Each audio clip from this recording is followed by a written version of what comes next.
Esther chapter 1. This is what happened in the days of Ahasuerus, the Ahasuerus who reigned over 127 provinces from India to Ethiopia.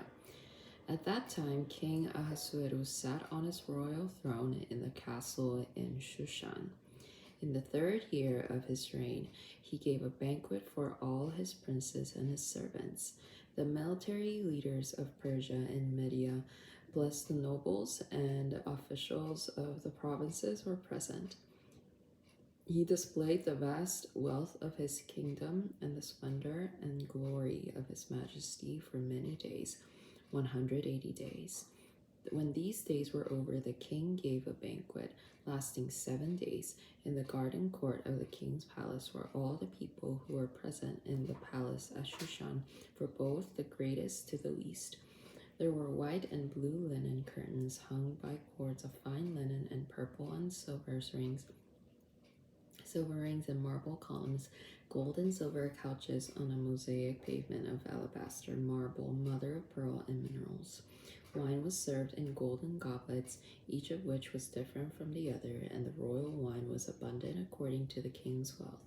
In keeping with the law, there were no restrictions on drinking, for the king had instructed the supervisors of his household to comply with each person's desire. In addition, Queen Vashti held a banquet for the women in the royal palace of King Ahasuerus.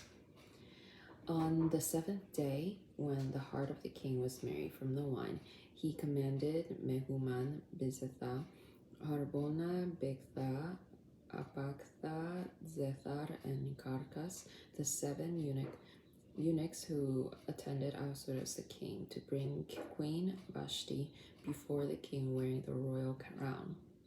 He wanted to show the people and the officials her beauty, for she was very attractive.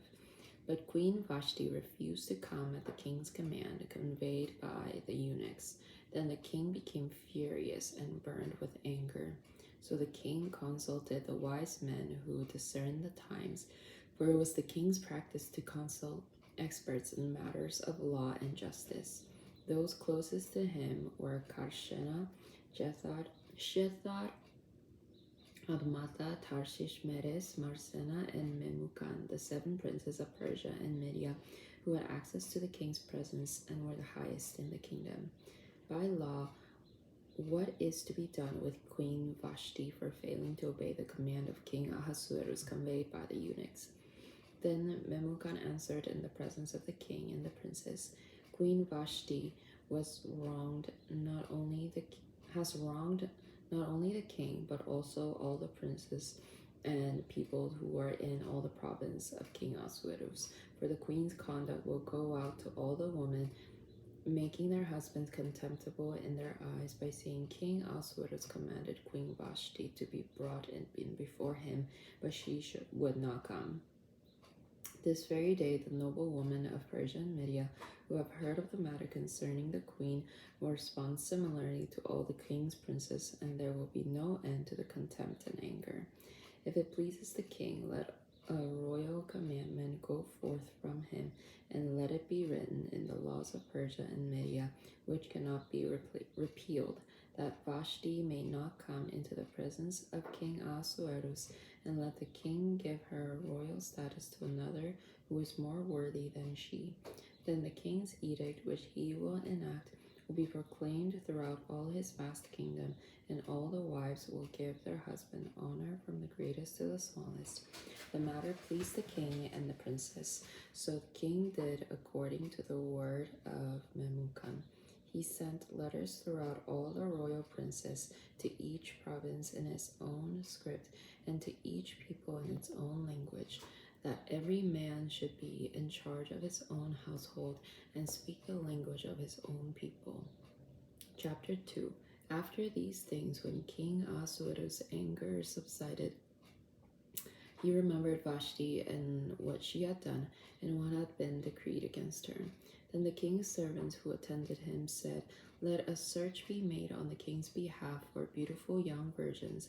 Let the king appoint officers in all the province of his kingdom to gather together all the beautiful young virgins to the palace at Shushan in the house of women under the supervision of Haggai the king's eunuch, who oversees the women. Let them be given beauty treatments. Then let the young woman who pleases the king become queen instead of Vashti." This advice pleased the king, and he acted accordingly. There was a Jewish man in the Shushan palace whose name was Mordecai, son of Jael and son of Shimei, son of Kish, a Benjamite, who had been taken into exile from Jerusalem with the captives who had been carried away with King Jeconiah of Judah, whom King Nebuchadnezzar of Babylon had taken away. He had raised Hadassah, that is Esther, his uncle's daughter, for she had neither father nor mother. The girl was attractive and had a beautiful figure. When her father and mother died, Mordecai took her to him as his own daughter. After the king's order and decree became known, many young women were assembled in the palace of Shushan under the supervision of Haggai.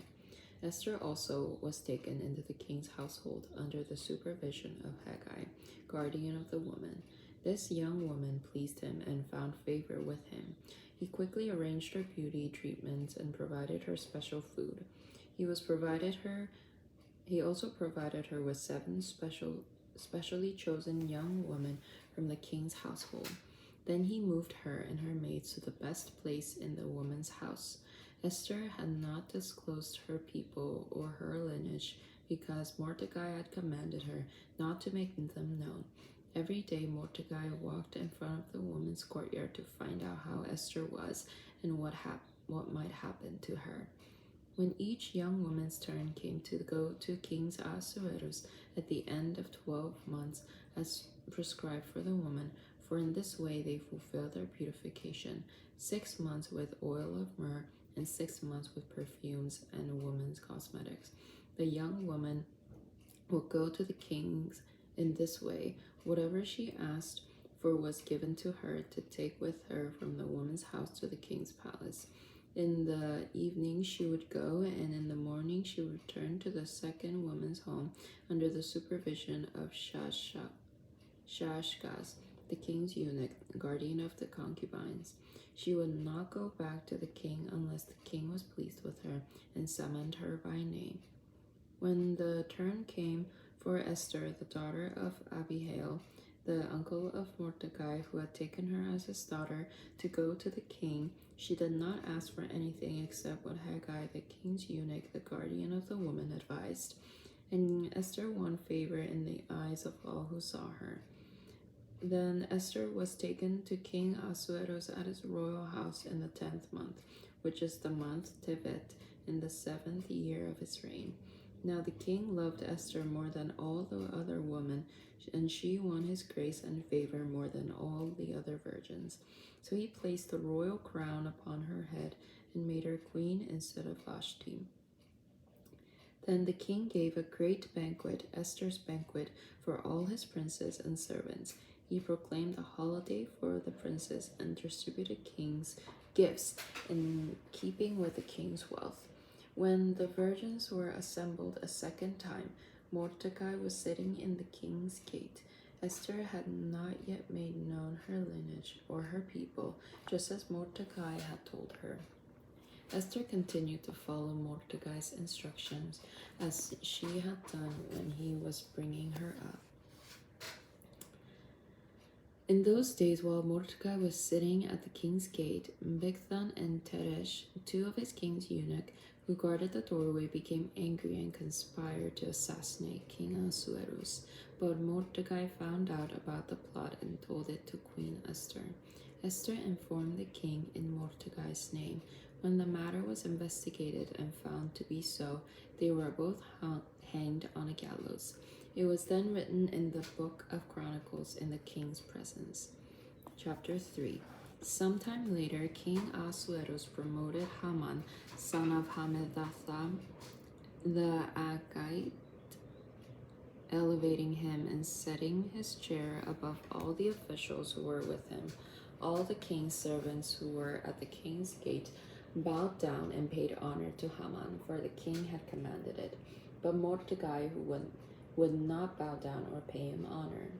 Then the king's servants who were at the king's gate said to Mordecai, "Why are you disobeying the king's command?"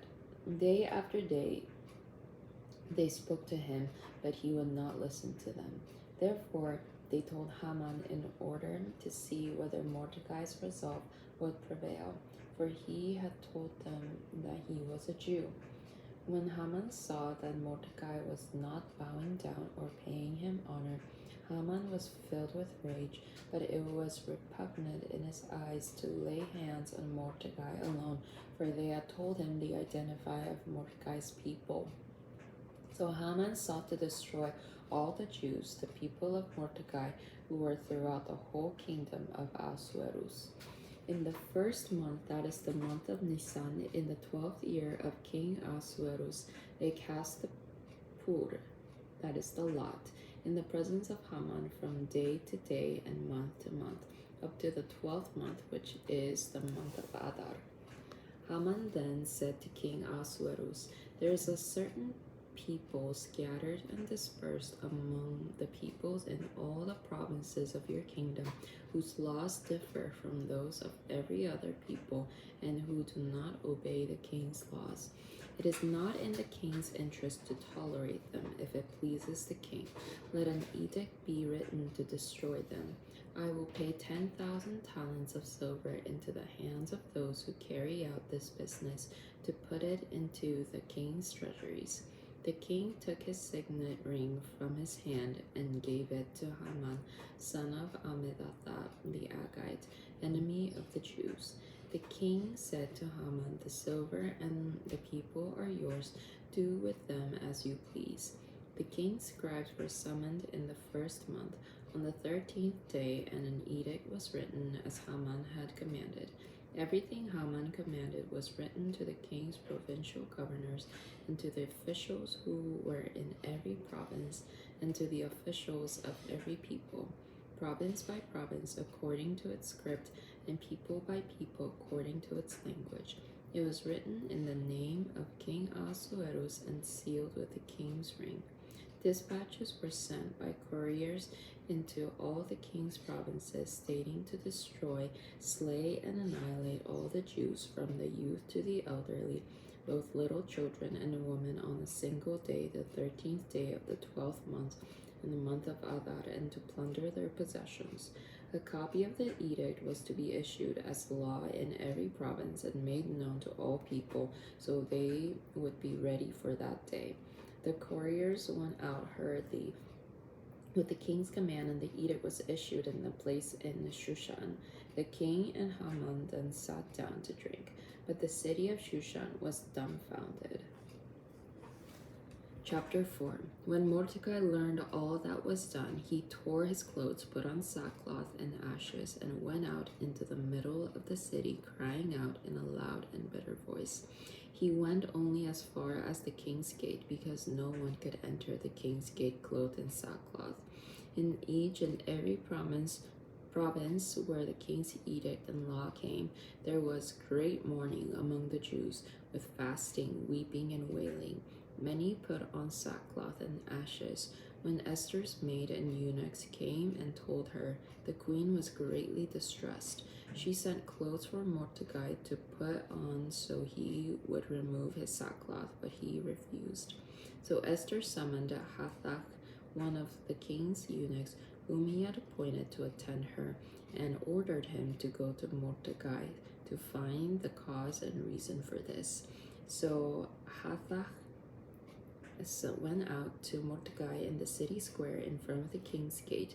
Mordecai told him everything that had happened to him, even the exact amount of money that Haman had promised to pay to the king's treasuries for the destruction of the Jews. He also gave them a written copy of the decree which had been distributed in Shushan for their annihilation, to show to Esther and to explain it to her.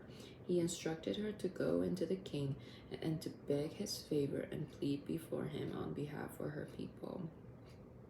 Hathach went back and reported to Esther what Mordecai had said. Then Esther spoke to Hathach and gave him instructions for Mordecai. All the king's servants and the people of the king's provinces fully understand that for anyone, man or woman, who approaches the king in the inner courtyard without being summoned, he has one law, that he be put to death unless the king extends his golden scepter, permitting him to live. But I have not been summoned to come to the king for 30 days. So they conveyed Esther's words to Mordecai. Mordecai told them to reply to Esther with this answer: Do not think in your soul that you will escape in the king's household more than all the Jews. For if you remain silent at this time, relief and deliverance will arise for the Jews from another place. But you and your father's house will perish. Who knows whether you have attained royal status for such a time as this? Esther sent this to reply to Mordecai. Go, gather together all the Jews who are in Shushan and fast for me. Do not eat or drink for 3 days, night or day. My maids and I will fast in the same way. Afterwards, I will go into the king.